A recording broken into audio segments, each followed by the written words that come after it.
The cafeteria fell silent.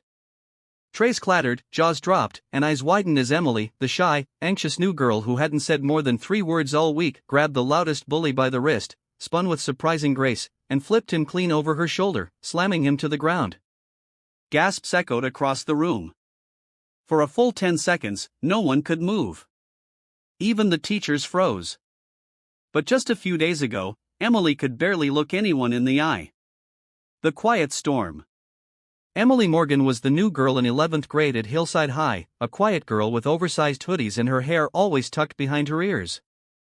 Her family had moved from a small town after her dad's job transfer, and the transition had hit her hard. Emily suffered from social anxiety. Just entering the school building gave her sweaty palms and a racing heart. The hallways felt like battlefields, every stare, every whisper, every laugh was a bullet. She kept to herself, sitting alone at lunch, speaking only when spoken to. Her notebooks were filled with drawings and journal entries about how much she missed her old life, her dog Max, and the friends who never judged her. But Hillside High was ruthless. Especially for outsiders. Enter the bullies. They came in a pack, 3 of them. But the loudest, the ringleader, was Zach Monroe. Star athlete, self-proclaimed class clown, and the worst kind of insecure, the kind that hides behind cruelty. On Emily's second day, Zach loudly imitated her shy voice when she answered a question in history class. The room erupted in laughter. On day 3, he accidentally knocked her books out of her hands, then stepped on them with a smug grin. On day 4, they called her mute mouse, cornered her in the hallway, and laughed when she trembled. And no one said a word to stop it. Not the students. Not the teachers.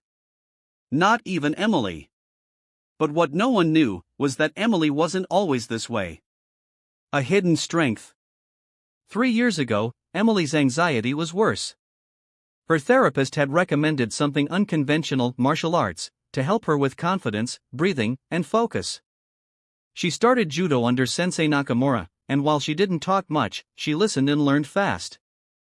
Judo became her sanctuary. Her breathing slowed.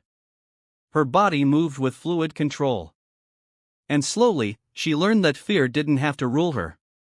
She reached brown belt before the move to Hillside. But she never told anyone, not even her parents, just how good she'd become. Because it wasn't about fighting. It was about surviving.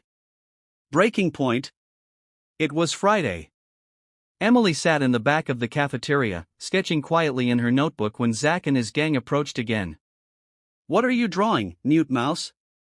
Zach sneered, yanking the notebook from her hands. Emily stood up, heart pounding. Zach flipped the pages. "Ah, look! It's a ninja. Is this what you dream of being, huh? Some invisible little ghost girl with powers?" His voice dripped with mockery. The entire cafeteria turned to watch. Something inside Emily snapped. Not in anger, in resolve. She took a deep breath. She stepped forward. And when Zach pushed her hard, Emily didn't stumble. She moved with the force. In one swift, instinctual motion. She hooked his wrist. Turned on her heel. And flipped him clean, fast, and perfectly, over her shoulder onto the cafeteria floor. Zach lay stunned on the tiles, wind knocked out of him, staring at the ceiling like he'd seen a ghost. The cafeteria went dead silent. Emily looked down at him calmly and said, clearly and confidently, "Don't ever touch me again." The aftermath. The school buzzed with the news. Zach limped out of the cafeteria, humiliated. His friends didn't follow him. Emily was called into the principal's office. But instead of a suspension, she got something she never expected: respect. Dozens of students, even some teachers, had witnessed everything. And for once, the truth couldn't be twisted. Principal Howard looked at her with wide eyes. "You defended yourself. And, very effectively, I might add. No punishment. Just a warning to stay out of trouble and maybe join the school's martial arts club." Over the weekend, messages started pouring into Emily's inbox. "Hey, that was amazing. You're stronger than any of us. I'm sorry I laughed with them before. I was scared too. She wasn't invisible anymore. Not because she fought, but because she showed who she truly was. Final scene, a new chapter.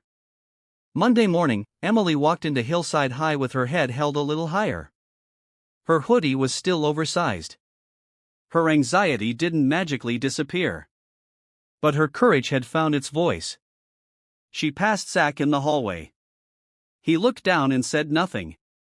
In homeroom, a girl named Tasha tapped her shoulder. Hey, wanna sit with us at lunch today? Emily smiled. Sure. She had spent years trying to disappear. But now, she was learning to stand. Closing message, voiceover style. Sometimes, the quietest people carry the deepest strength. And sometimes, the ones the world underestimates are the very ones who rise when it matters most. Emily didn't fight to hurt. She stood to heal herself, and maybe others like her. So if you're watching this, remember, your voice matters. Your courage counts. And your moment? It's coming.